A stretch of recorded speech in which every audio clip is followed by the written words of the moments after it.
আল্লাহর সাহায্যপ্রাপ্ত নেতা চলে এসেছে। আমাদের মাননীয় ইমাম আল্লাহর মনোনীত, আল্লাহর সাহায্যপ্রাপ্ত। তারা বলবে কিভাবে? প্রমাণ দাও। তোমরা বলবে আপনি যদি ইমাম মোমেন হন আপনি প্রমাণ পাবেন।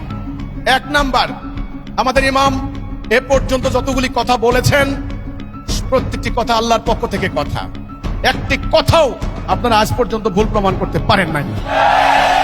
এটা নিশ্চিত রূপে জেনে রাখেন, এটা আল্লাহর পক্ষ থেকে। দুই নাম্বার, ইমাম একজন সাধারণ মানুষ, ওনার পক্ষে এত ষড়যন্ত্রের মোকাবেলায় এই আন্দোলনকে এই পর্যন্ত টেনে আনা সম্ভব ছিল না। তিনি বলেছেন আতিউল্লাহ আতিউর রাসূল উলিল আমরি মিনকুম। তাহলে উলিল আমর কে? তিনি হলেন উলিল আমর, যিনি আল্লাহর পক্ষ থেকে সাহায্য পান।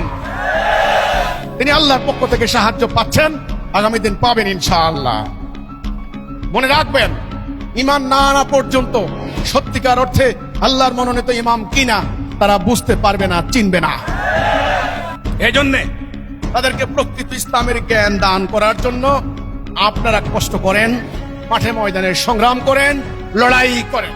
আপনারা হতবাক হবেন না, নিরাশ হবেন না, হতাশ হবেন না। আপনারা আল্লাহর স্পেশাল রহমতের ছায়ার মধ্যে আছেন, থাকবেন ইনশাআল্লাহ।